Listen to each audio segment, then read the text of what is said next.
ఇప్పుడే జీ5 app download చేయండి. చూడండి మీ ఫేవరెట్ టీవీ షోస్ ఎప్పుడైనా ఎక్కడైనా. డాక్టర్ గారు, మరి సాధారణంగా కాబూలీ శనగల వల్ల చాలా మంది గ్యాస్ వస్తుంది అని భయపడుతూ ఉంటారు కదా, మరి అది రాకుండా దాన్ని తయారు చేసుకునే విధానం ఏంటో ఒకసారి ప్రేక్షకులు చెప్తారా? తప్పనిసరిగానమ్మా.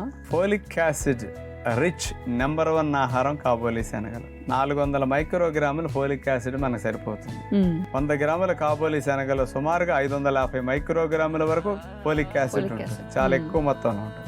నూనెలో వేసి దేవితే వడలు కాబూలీ శనగల్లో ఉన్న ఫోలిక్ యాసిడ్ మొత్తం 0 అవుతుంది. అదే మన పద్ధతిలో నూనె లేకుండా కాబూలీ శనగల్ని నాన్ స్టిక్ మీద కాస్త మెల్లగా మేగడ వేసి కాల్చామనుకోండి, ఆ వడల్లో ఫోలిక్ యాసిడ్ పెద్దగా పోదు, పోషకాలు పోవు, ఆయిల్ ఉండదు కాబట్టి నష్టమో రాదు. 1/2 డజన్ వడలు 10 వడలు తిన్నా హాని కూడా ఉండదు. అలాంటి ఆరోగ్యకరమైన కాబూలీ వడలు ఎట్లా చేసుకోవాలో చూడండి. కాబూలీ శనగల వడ తయారు చేయడానికి కావాల్సిన పదార్థాలు: నానబెట్టిన కాబూలీ శనగలు 1 కప్పు, పాలకూర తురుము 1 కప్పు, కొత్తిమీర 1/2 కప్పు, టమాటో ముక్కలు 1/2 కప్పు, ఉల్లిపాయ ముక్కలు 1/2 కప్పు, పచ్చిమిరపకాయ ముక్కలు 2 టేబుల్ స్పూన్లు, నిమ్మరసం 1 టేబుల్ స్పూను, వెల్లుల్లి ముక్కలు 1 టేబుల్ స్పూను, అల్లము తురుము 1 టేబుల్ స్పూను. ముందుగా ఒక మిక్సీ జార్ తీసుకుని అందులో వెల్లుల్లి ముక్కలు వేసేసాం, అల్లము తురుము, ఉల్లిపాయ ముక్కలు, పచ్చిమిరపకాయ ముక్కలు, కొద్దిగా కొత్తిమీర, పాలకూర తురుము, వీటన్నిటిని మిక్సీ జార్లో వేసేసుకుని వడల పిండి కోసం ముక్కా చెక్కలాగా అలా చేసుకోవాలి. అందులో బాగా నానపెట్టుకున్న కాబూలీ శనగలు తీసుకొచ్చేసి వాటిని వేసేసి పైన టమాటా ముక్కలు కూడా వేసేసి కొద్దిగా నిమ్మరసం వేసేస్తే ఉప్పు లేని చప్పదనం లేకుండా పిండి బాగుంటుంది. అట్లా ముక్కా చెక్కలాగా వడల పిండి రుబ్బేసుకుని పక్కన పెట్టుకుంటాం. దాన్ని ఒక బౌల్లో తీసుకుని వీటిని 2 రకాలుగా మనం నూనె లేకుండా కాల్చుకోవచ్చు. ఒకటి ఎయిర్ ఫ్రైయర్లోను అడుగునట్ల బటర్ పేపర్ వేసేసి కాస్త వడల పిండి తీసుకుని మన చేతి వేళ్లతో వడల సైజు అట్లా చేసుకుని అందులో పెట్టేసేసి 10 నిమిషాలు అట్లా పెట్టుకుంటే ఎయిర్ ఫ్రైయర్లో వడలు కాలిపోతాయి. మరి ఇట్లాంటి లేని వారు నాన్ స్టిక్ గుంటల పాత్ర తీసుకుని అందులో మేగడ రాసేసి అందులో వడలు వేసేసుకుని సన్న సెక మీద కాలనిస్తాం. ఎయిర్ ఫ్రైయర్లో కొంటే కూడా నాన్ స్టిక్ మీద కాల్చుకోవటమే మంచిది ఆరోగ్యానికి. కమ్మగా ఉంటాయి, మేగడేసి కాల్చుకుంటాక చాలా టేస్ట్ బాగుంటుంది అనమాట.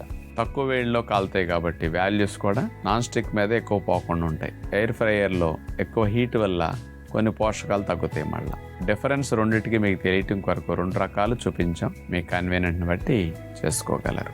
చూశారు కదండి, మరి కాబూలీ శనగల వల్ల గ్యాస్ వస్తుంది అన్నది అపోహ మాత్రమే, దాన్ని తయారు చేసుకునే విధానం బట్టే ఉంటుంది అంటున్నారు డాక్టర్ గారు.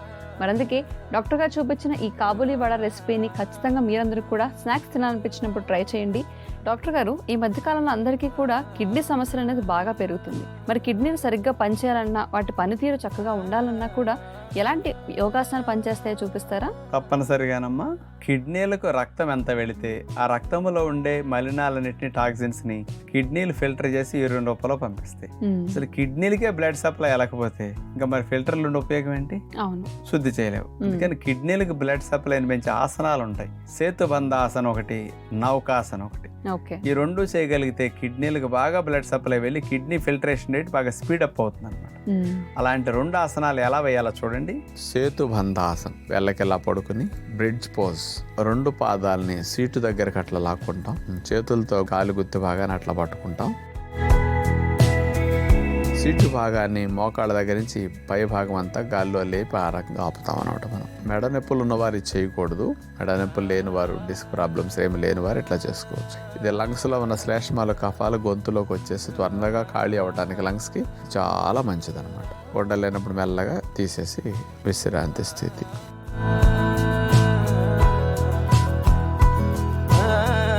నౌకాసనం చేసే విధానం చూడబోతున్నాం. వెళ్ళకిలా అట్లా పడుకున్న తర్వాత చేతుల్ని వెనక్కి తీసుకెళ్లి తల వెనకాల అట్లా చాపేస్తాం. 2 కాళ్ళను కూడా అట్లా కలిపేసి చాపేస్తాం. ఇప్పుడు గాలి పీల్చుకుంటూ ఛాతీని, తలని పైకి లేపుతాం. ఇటు తల లేచే సమయంలోనే కాళ్ళను కూడా పైకి లేపుతాం. అట్లా లేపేసి ఇప్పుడు చూడండి, కాళ్ళు పైకి లేచి అట్లా ఉంటాయి. మోకాళ్ళు వంచకుండా అట్లాగే ఉంచాలి. కాళ్ళకి ఇరువైపులా చేతులు అట్లా చాపేసి అట్లా ఉంటాం. నీళ్ల మీద పడవ తేలినట్టు శరీరం చూడ సీటు మీదే అట్లా ఆని ఉంటుందన్నమాట. ఉండగలనంతసేపు అట్లా ఉన్నాక తీసేసి విశ్రాంతి తీసుకుని మళ్ళా 2వ సారి 3వ సారి రిపీట్ చేస్తే నౌకాసనలో కొవ్వు బాగా కరుగుతుందన్నమాట. చూసారు కదండి, డాక్టర్ గారు చూపించినట్టు సేతుబంధాసనం మరియు నౌకాసనం ఈ 2 ఆసనాలు కూడా కిడ్నీల పనితీరుపై చాలా ప్రభావితం చూపిస్తాయి. కాబట్టి ప్రతిరోజు మనందరం కూడా కిడ్నీ సమస్యలతో బాధపడుతున్నట్లయితే కనుక ఈ వ్యాయామాల్ని, ఈ యోగాసనాల్ని ప్రాక్టీస్ చేయడానికి ట్రై చేయండి. డాక్టర్ గారు, మన కార్యక్రమంలో భాగంగా ప్రకృతి సంపద అనే అంశంలో ప్రతిరోజు ఎన్నో రకాల ప్రకృతి విషయాల గురించి మాట్లాడుతూ ఉంటారు కదా, మరి ఈ రోజు దేని గురించి మాట్లాడబోతున్నారు? పారిజాతం అనేది సీజనల్ గా పూసే పువ్వు. ఇక ఒక చెట్టు అట్లా ఉండి ఆ ప్రాంతానికంతా ఎంత సువాసన ఇస్తుందో అవును, అది పీల్చినప్పుడు కానీ తెలియదు మనకి. చక్కగా తెల్లటి పువ్వులు, మరి కాషాయం రంగులో కాడ. దాన్ని చూసి చాలా మంది స్త్రీలు ఆ కాంబినేషన్ లో చీరా జాకెట్ కూడా వేసుకుంటూ ఉంటారు. సాయంకాలం రాత్రి అంతా గుమ్మగుమ్మలాడే వాసన, ఉదయం అయ్యేసరికి చెట్టు కింద ఆ పువ్వులన్నీ రాలిపోయి సినిమా సెట్టింగ్ లాగా పువ్వులు అట్లా రెడీగా ఉంటాయి. అవును, మరి అలాంటి పారిజాతం పువ్వుల్ని మరి చాలా ఔషధ గుణాలు కలిగి ఉన్నాయి కాబట్టి వాడుకోవచ్చు. ఆ పువ్వుల్ని డికాక్షన్ లాగా నీళ్ళలో వేసి మరిగించి త్రాగగలిగితే చాలా బెనిఫిట్స్ వస్తాయి. ఈ పారిజాతం పువ్వుల్లో నికాంతిన్ అనే కెమికల్ కాంపౌండ్ ఉంటుందన్నమాట. ఇదేం చేస్తుందంటే మన లోపల హ్యాపీ హార్మోన్స్ ని బ్రెయిన్ లో ప్రొడక్షన్ పెంచుతుంది. ఆ happy hormones serotonin, GABA, dopamine ఈ హార్మోన్స్ మూడింటిని పెంచి బ్రెయిన్ ని కామ్ డౌన్ చేస్తుంది. అట్లాగే డిప్రెషన్ తగ్గించడానికి కూడా ఈ ఫ్లవర్ లో ఉండే ఈ కెమికల్ కాంపౌండ్ ఉపయోగం అందిస్తున్నదని సైంటిఫిక్ గా రుజువైంది అనమాట. దీనితో పాటు పారిజాతం పూల వాసన పీలిస్తే బ్రాంకైటిస్ ఉన్నవారికి, ఆస్తమా ఉన్నవారికి కూడా వీళ్ళకి లోపల శ్లేష్మాలయ కొంచెం తగ్గడానికి, గాలి గొట్టాలు వ్యాకోచించడానికి ఆ పువ్వుల్లో ఉండే సువాసన వల్ల ఆ గాలి ద్వారా కొన్ని కెమికల్స్ వెళతాయి కాబట్టి న్యాచురల్ గా వ్యాకోచం చెందుతాయి గాలి గొట్టాలు. అందుకని వాళ్ళకు కూడా చాలా మంచిది అనేది ఉంది. అలాగే పారిజాతం పూలు డికాక్షన్ గనక వాడుకుంటే ఇమ్యూనిటీ బూస్టింగ్ బాగా పనికొస్తుంది. కొంతమందికి అండి డయాబెటీస్ ఉన్నవారికి కానీ, డయాబెటీస్ వస్తుంది లేదా బోర్డర్లో ఉంది అనుకున్న వారికి పారిజాతం పూల డికాక్షన్ కనుక ఉపయోగించుకుంటే ఆహారాల ద్వారా తయారైన గ్లూకోజ్ ప్రేగుల నుంచి బ్లడ్లోకి అబ్జార్బ్ అవ్వకుండా అబ్జార్ప్షన్ తగ్గించడానికి పారిజాతం పూల డికాక్షన్ బాగా ఉపయోగపడుతుంది. ఇలాంటి 4 రకాలైన బెనిఫిట్స్ని పొందడానికి పారిజాతం పూలు ఉపయోగపడుతున్నాయి. పూర్వం రోజుల్లో ఎక్కువ చోట్ల చూస్తే అటు నైట్ క్వీన్ కానీ, పారిజాతం కానీ అందరి ఇళ్లలో ఏవొకటి ఎక్కువగా కనపడేవి. ఈ రోజుల్లో ఇట్లాంటి నాటు రకం పూర్వం రోజుల్లో రకాలు పెద్ద ఎక్కడా కనిపించట్లేదు.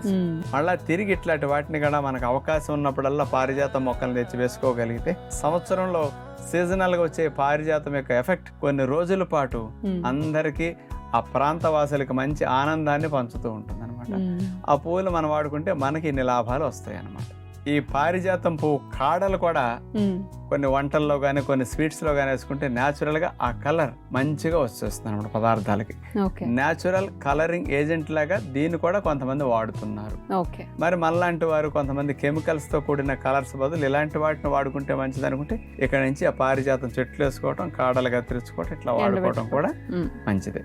విన్నారు కదండి, పారిజాతం పువ్వుల సువాసన మాత్రమే బాగుండటం కాకుండా ఇంకా దానివల్ల ఎన్నో మెడిసినల్ వాల్యూస్ అనేవి మనందరికీ వస్తూ ఉంటాయి. కాబట్టి మీరందరూ కూడా పారిజాతం మొక్కలను డాక్టర్ గారు చెప్పినట్టుగా ఇంట్లో పెంచుకోవడానికి ప్రయత్నించి చూడండి.